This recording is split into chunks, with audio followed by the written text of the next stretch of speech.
Good afternoon. I'm here today with a friend who's been a friend of Chelsea through the various connections. I won't get into naming them, but I'd like to welcome Tim Sullivan, Chief Justice of the Housing Court, here to Chelsea. And we were going to kind of touch upon the expansion of the Housing Court coming to Suffolk County, which I think is very important for our local residents who have to travel into the Brook Courthouse to answer the call on any evictions or anything. I'll start off by asking, when did you get appointed to the bench? I got appointed to the bench in 2004, and initially I served in the Worcester Housing Court for the first 10 years of my career as a judge.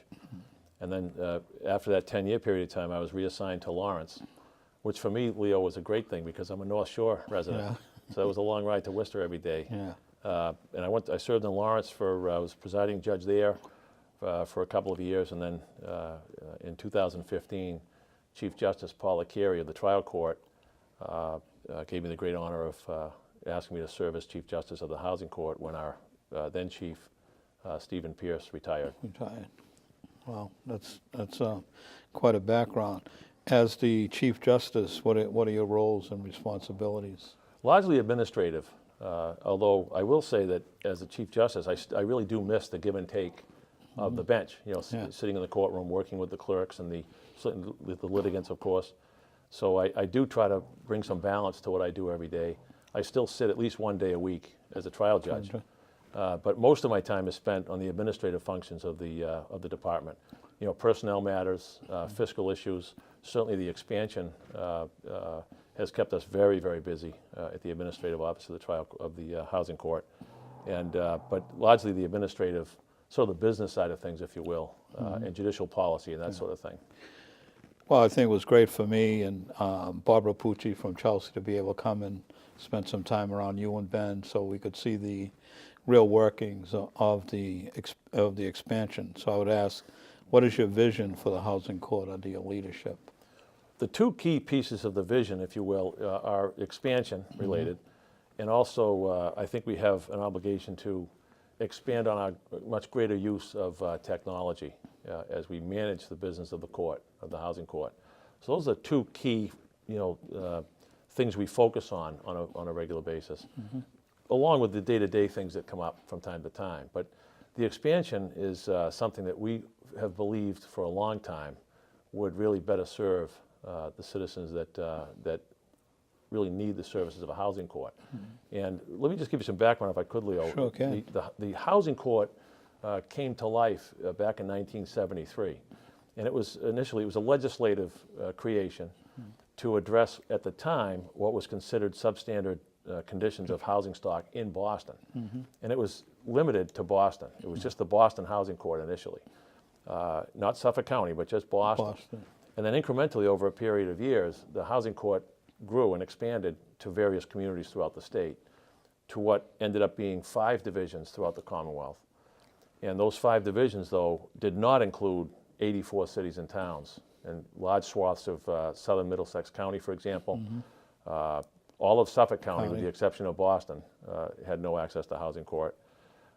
All of Norfolk County and large parts of the Cape and the Islands. So last July, with the adoption of the state budget, the House and Senate leaders, along with Governor Baker, all agreed that it was time to expand housing court and then bring those 84 cities and towns, which at that time had no access to our court, into our geographic jurisdiction. And that's how it all came about. So now we have essentially the entire Commonwealth, every citizen of the Commonwealth, including those new 84 cities and towns, which came up to about 2 million people. Wow. All of us now, all of the citizens of the Commonwealth now have access to our court. When would you be holding court in Chelsea, any particular day? There is no guarantee of that yet. Yeah. We do believe that it makes perfect sense to have a presence here in Chelsea. But as a housing court chief, I'm only chief of one of the 7 trial court departments. So we have the district court department, the probate and family court, the land court, and down the line. And so the housing court is only one of those 7.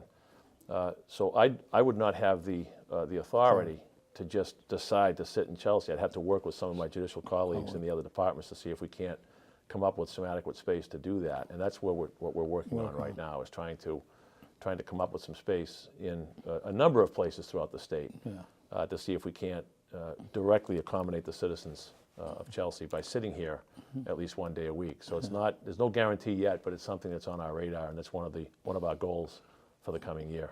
Well, any help I'm sure the city of Chelsea would be glad to step up and advocate for that to take Great. place here in our community. Great, thank I you. know sometimes it's difficult for our residents to get to Boston or get to any other courts around, so it would be very beneficial. Great. We've really received a lot of very positive feedback on the whole notion of coming to Chelsea. I don't get the sense that there's any great resistance to it at all, which is really great. The question is there space? If so, where? Is it adequate? Is it secure? Right. Do we have the technological capability of doing our work there? And so those are some of the things. Is it accessible? Yeah. Is it convenient? Those are all the sorts of criteria we try to apply. And so we are working on that, and it's my hope that within the next year we'll have some real traction on that possibility. Oh, good. Do you have any connections with Chelsea? I do. I have great affection for the city of Chelsea. When I was in law school, I had the great privilege of working with the state representative at the time who represented Chelsea, Richard Vogt. And at that time, my immediate boss was the future city manager of Chelsea, Jay Ash, who I'm still in touch with on a regular basis. And I have great memories and great affection for both of those gentlemen, and really for the community. The Chelsea community has always been one that I think has really exhibited a great deal of pride in the community, and it was palpable even then when I was working for Representative Vogt. You could just see it. I used to work office hours over here with him and for him, and got to know a lot of the citizens of Chelsea, and had a lot of one-on-one contact with the residents here, and got to work closely with the Chelsea Collaborative and with Gladys and her staff down there and all the people that help her. And so it was, and I have the great privilege now of working with a Chelsea native in my judicial capacity, one of the Chief Justices that I work with, Chief Justice Amy Nectum from the Juvenile Court, is a proud native of Chelsea. And in fact, we quite often talk about the great pride of the city and its people. Yeah, I couldn't be remiss if I didn't mention her husband, Richie Clayman. Oh, a wonderful man. Yes. Yeah, and wonderful man. actually just did a fundraiser at Suffolk raising money for a Richie Clayman scholarship at Suffolk, which is, there's nobody like him to me. And if you remember, he used to always introduce himself as Rich Clayman from Chelsea. Yeah, Right, yeah, right. That always stands. yeah. What makes the housing court unique? The housing court is unique in a few ways, but the things we deal with in housing court, because all the the housing issues, conditions-based claims that might come about if people are living in substandard conditions, or if a landlord is having difficulty with a tenant, or a tenant is having trouble with a landlord, all those issues can come to our court. It's a unique court because of its complexities. The things that we deal with in housing court can be a little bit complicated in terms of the statutory relief that's available and those sorts of things. Our court is unique in the sense that the way it's structured, our court is designed to assist residents or landlords with any disputes they may have or any difficulties they may have as a tenant or as a landlord. So the statutory provisions we deal with can be very complex. Interestingly enough, despite the complexities, we deal with a very large number of self-represented litigants in our court. It's over 70% of our litigant population comes to court self-represented. That means no attorney. Yeah. So structurally, we have to do what we can to accommodate that. So given the complexities that we deal with, and given the fact that the vast majority of the litigants that come into our court are self-represented, it's incumbent upon us to structure what we do in a way that can accommodate people and make it user-friendly and make it understandable and simple for them to navigate through that very complex process. So structurally, what we have in place, we have 10 judges, 15 now actually with the expansion, who are highly skilled, experienced, and trained in housing law and all the related areas of housing law. In addition to that, we have a whole staff of people in every division, soon to be 6 divisions throughout the state. We call them housing specialists, and they're highly skilled as well and trained in all areas of the housing laws, including all the various code provisions, the sanitary code, the building code, fire code, and all those sorts of things. And those housing specialists, which we call them mediators, really, Yeah. it's sort of a slang term we use, but the housing specialists can intervene in cases and assist both landlords and tenants in trying to resolve their disputes. And they do that with a great deal of skill, and they bring a lot of knowledge to the table as to how the statutes work, how they're applicable, and what the plausible outcomes could be for both sides of the case. It really helps to move cases forward and resolve cases in a way that litigants feel generally very satisfied with as they leave the courthouse. Last calendar year, the Housing Specialist Department, and there are 6 mediators / housing specialists in each division, 86% of the cases that they handled were resolved by an agreement for judgment, agreed upon resolution, which we think is really significant because the litigants come into our court, they usually come in a state of panic, Yes. and certainly nervous and afraid, and they're uncertain of what's going to happen. And the housing specialist sits with them, and very often after a brief conversation, they get right down to business and start to resolve their dispute. And by controlling the outcome of the case, we find that most of those individuals can leave the courthouse reasonably satisfied with the outcome of their case. Yeah. And the other piece is we stress the importance of treating people with dignity and respect. So our staff gets that. They hear it all the time from the administrative office. How people are treated is very important to us. It's because of our self-represented population, as high as it is, it's so important for people when they come into that environment that they feel good about the way they're treated. And they come in with no lawyer, Right. and sometimes with no one even with them.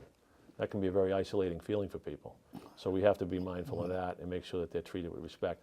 And we find that when they leave the courthouse, even if they lost their case, if they're treated properly, they can walk away from the process feeling good about it. Right. Well, actually, you met Bob Rapucci, who actually runs Yes. the local CAP agency, and Bob and I interact on a lot of things. Bob and them used to have housing money to do prevention, and they used to be able to negotiate with landlords to avoid evictions with tenants, and they would be able to help them resolve their payments and help them figure out a budget and how to be able to move forward so that they wouldn't be evicted. Those types of community resources are just so invaluable. Yeah. And that's another thing I have to say, Leo, is that our housing specialist department, in each of the areas that they sit throughout the state, they have direct contact with all of these agencies and social service groups and so on that can intervene and help. And a lot of the cases we deal with are strictly economic. Yeah, So absolutely. those resources that are available in the communities can differ from place Yeah. to place, from one part of the state to the other. And the housing specialist department, those individuals really immerse themselves in the community Yeah. and get to know where these resources are and how they apply and whether or not a litigant might be eligible for those types of resources. And then connecting the two, it really helps to triage cases in a proper way Right. and help people who really need it. Yeah, because sometimes they could be possibly behind on their electric bill or gas bill, and CAPIC also provides fuel assistance to those residents, and if the heat and stuff is included in the rent, they're able to negotiate. Yeah, Some and things in most out. cases, the landlords are completely comfortable with Yeah. working with agencies like that because it restores the income stream for the landlord, it prevents homelessness for the tenant, and we stress the importance of balance all the time in our court, and that's one area where the housing specialists can go in without putting their thumb on the scale of justice, put people together in a way that can solve problems and keep people housed and maintain the landlord's income stream. So it's really a win-win for everybody. That's great. I know we touched a little bit on the expansion. If you want to just kind of expound on that a little bit of, all the communities that we're taking in. And how- Yes, those 84 communities are really spread out throughout most of central and eastern Massachusetts. The only area that has not been affected by the Housing Court Expansion Initiative is the western part of the state. The whole western part of the state, we already had jurisdiction over that, and that's not changing at all. But all of the other areas of the Commonwealth did result in our picking up various communities in various pockets throughout the state. Yeah. Now in Suffolk County, as I said, the court at the time prior to expansion was only Boston Housing Court, meaning that Chelsea, Revere, and Winthrop, although they're in Suffolk County, they did not have access to the Boston Division of the Housing Court. So that those citizens had to rely exclusively on the district court. And that's not necessarily a bad thing. Yeah. But we think with some of the unique services we have in housing court, to have that choice would be a good thing for people. And that's what expansion really was all about. Now, in the now it's the central, we call it, the Eastern Division, we call it now, Okay. not Boston. But the Boston Division, now called the Eastern Division, picked up the rest of Suffolk County, Chelsea, Revere, and Winthrop. And then we reached out to Middlesex County, to those communities of Arlington, Belmont, Cambridge, Medford, Newton, and Somerville. And then also, interestingly enough, Brookline out in Yeah. Norfolk County. And that was, although it's in Norfolk County, the thinking there was it's easily accessible on the, with the MBTA TA. to get from Brookline to the Brook Courthouse in Boston. So that's going to directly impact upon the Eastern Division. And the other piece of the Eastern Division that's going to change is the fact that they're now going to travel outside of the Brook Courthouse. Up until this point, the Boston Division was the only division that didn't travel. Oh. We had, out of those 5 divisions, the housing court covered 20 different communities, sitting in 20 different cities and towns every week. That's going to expand now as we pick up the 84 cities and towns that we referred to. And Boston specifically is going to now sit in the Cambridge District Court, which is located in Medford. And we're hoping to move north as well, come over the Tobin Bridge as well, and try to find some space over here. So, Right. so out of the 6 divisions, we'll cover approximately 22 locations at least. And we're still also looking toward whether we can do more to better serve the residents of the Cape and the Islands and how that's going to impact it. So, but locally, the citizens of Chelsea will have the choice of either going to the district court or the housing court presently at the Brook. Hopefully soon there'll be a spot Boston and Chelsea. in this area, yeah. Right. We're also hiring new staff, along with the 5 new judges. We're in the process as we speak, wrapping up the interviews. Looks like we're going to be going with approximately 17 new staff people, 5 new judges, and that's in the new division down in Metro South, the 17 new staff people. The 5 new judges will be dispersed throughout Central and Eastern Mass. And then the divisions that are growing, like the Eastern Division in Boston, because we're picking up the communities I just mentioned, they'll need additional staff to assist, with the case flow management and working with people and that sort of thing, and managing the sessions. So our overall staffing will grow in some pockets as well. Yeah. Bilingual staff, I take it? Very important to us. Yes. We think that our court needs to reflect the makeup of the communities that we serve. And in the Eastern Division in Boston, many of our staff people are bilingual. And we think that's really important. Again, we try to be a user-friendly environment, and that really is one way we think is critical to assist the litigant population that we serve, is to make sure that we have adequate knowledge of various languages within those communities. Yeah. When a lot of residents come in without attorneys, how do you deal with that aspect of? Yeah, as I say, over 70% of our litigant population comes into court with no lawyer. There are a couple of ways that we think that can be handled, and we do handle it in a certain way. One of the things we have that's, I think, a unique characteristic of housing court is a very robust Lawyer for the Day program, where volunteer attorneys from the community make themselves available on a regular basis for litigants who come into court with no lawyer. That program is an excellent program. I would have to say, specifically in the Eastern Division in Boston, it's a really, really active program. And I think that's partly a function of the number of law schools in Boston and other programs within the community. Large corporations make their attorneys available. The larger law firms strongly encourage their attorneys to volunteer some of their time on a pro bono basis to assist litigants.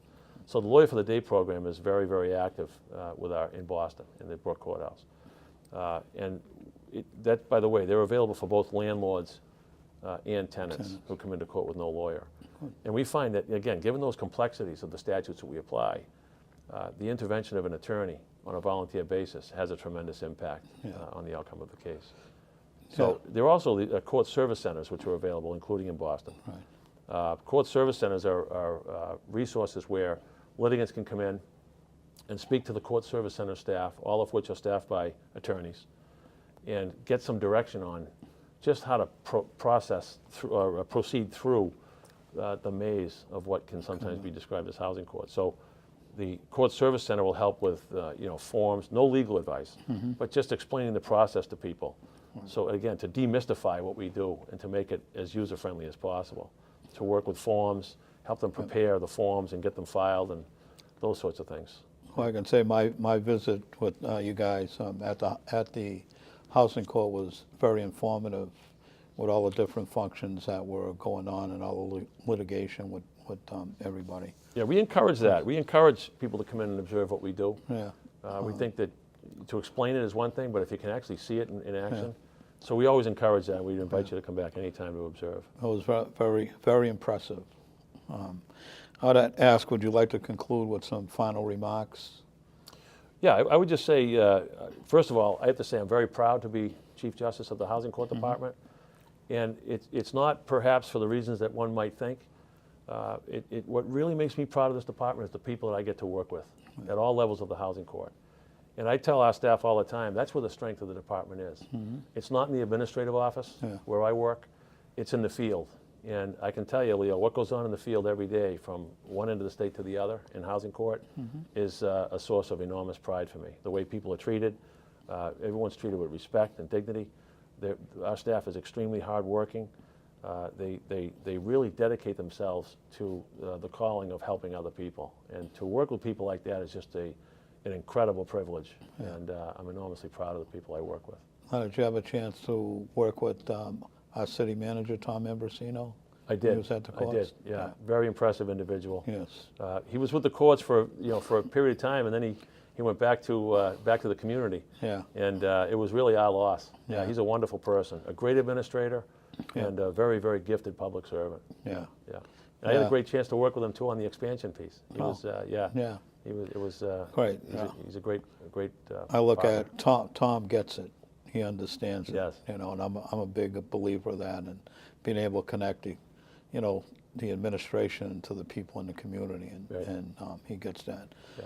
Well, I'd like to thank you for being here, Chief Justice Tim My pleasure. Sullivan. My pleasure. Thank you very much. All Leo. right. And just in closing, I'd like to thank you once again. I'd like to thank Cable TV, Duke Bradley, Paula, Ricky, and the rest of the Cable TV staff, and wish you the best. And thank you once again. Same to you. Thank you, Leo.